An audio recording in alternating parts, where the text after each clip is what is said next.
Is delimitation still on agenda?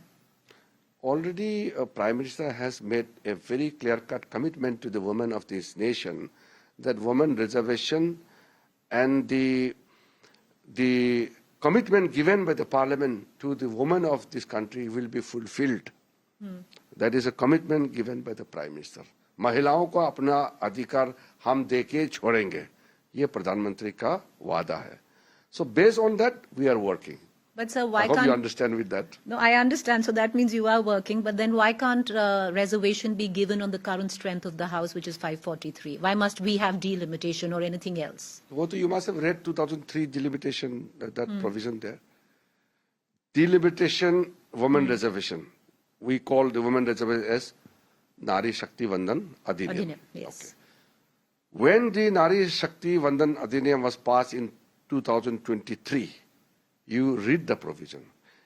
This will be implemented on the basis of delimitation conducted after 2026, the census available there. तो वो तो उसमें ही लिखा हुआ है, तो उस समय क्यों नहीं बोला है? But they are saying कि हम अभी कह रहे हैं कि आप 543 पे कर दो. नहीं कर सकते ना, आपको तो मैंने बता दिया ना. 2000. वो reservation को link किया कर चुका है ना already. That is happening. The reservation is tied up with the census. Delimitation करके फिर हम देंगे. वो हम अभी नहीं कह रहे, वो 2023 बिल में है, उसमें वो एक्ट बन चुका है, उसमें लिखा हुआ है. You know, you're a practicing Buddhist. I'm a young woman. I'm a practicing Hindu. And I do feel, and I would think it's something that we know, that Hinduism is one of the most liberal religions in the world. Absolutely. It's open to question. It encourages debate and discourse. So when we speak of Manusmriti, there are lots of young women out there who are looking at the government in power today and saying that why must we, women of this country, adhere to texts that might be part of a civilizational history, but are deeply problematic and patriarchal. And Manusmriti has excerpts which are. So why shouldn't we denounce them? Exactly. That's what I'm saying. The government is not putting Manusmriti as the yardstick to govern. India is run by the Constitution. The spirit of the Constitution governs, not Manusmriti. Manusmriti is a belief system. If somebody believes in it, then you have a right to oppose and you have a right to defend. That is democracy. If somebody is supporting something which is there prescribed in Manusmriti, that is his right. In democracy, how can you say that you can't subscribe to that? When a parliamentarian, and I'm talking about your colleague Kangana Ranaut. Freedom to the parliamentarian. Freedom is there for every Indian. Okay. So it's freedom for Kangana Ranaut to take on Kriti Sanon and say that why are you restricted to Kangana Ranaut? Kangana Ranaut is a first-time MP, very junior, and sometimes I will tell her how to function in a parliament business and other things. But you are a minister, you are the parliamentary affairs minister. That's what I'm minister. saying. As a parliamentary affairs, I can guide for parliamentary procedure.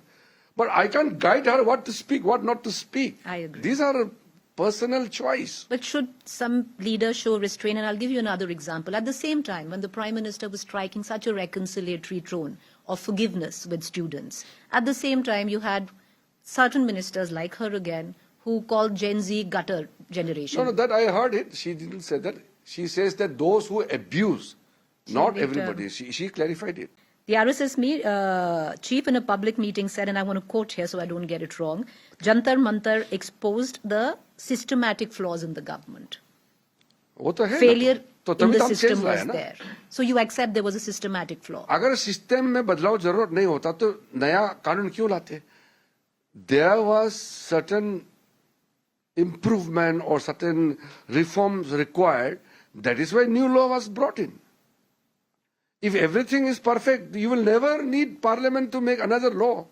Fair point. It is evolving. It's all dynamic. And we listen to the people. We are the people who are there because people wanted us to govern this nation. So we have to listen to them.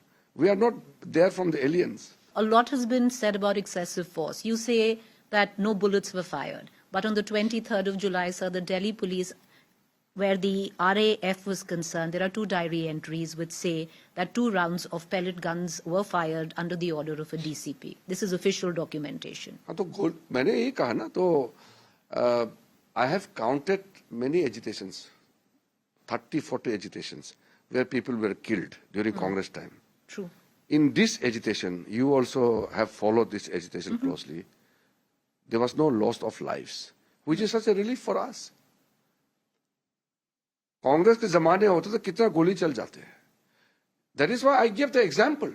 Whether it's Gujarat or Punjab or Telangana or UP or Assam or anywhere during Congress time, whenever there was large-scale protest and agitation, there were always police firing and there were always cases of death. कई मरे हैं, एक दो नहीं हजारों में. लेकिन इस जंतर मंतर प्रोटेस्ट में एक स्टूडेंट या इंसान का जान को जाने नहीं दिया कि ये बड़ा बात नहीं है इतना बड़ा प्रोटेस्ट में. वो तो जब बोलो जबरदस्ती पार्लियामेंट में घुसने के लिए किया तब पुलिस ने रोका, तो रोकने के लिए तो फिजिकली रुकना पड़ेगा ना. और क्या पुलिस चुपचाप बैठे और तुम जाके पार्लियामेंट को तोड़ो? कुछ चीज है, बेसिक है, जानना पड़ेगा उसको. ये होम मिनिस्टर का इसमें ऑर्डर का जरूरत नहीं है. पुलिस का मैनुअल होता है कि जब आपको 144 डिक्लेयर करता है या कुछ रेस्ट्रिक्शन करता है, और whenever the court says that the protest is illegal or beyond a point the area is protected area, then police will act as per the law, as per the manual. The home minister doesn't give the order for firing. It's a basic बात सबको मालूम होना चाहिए.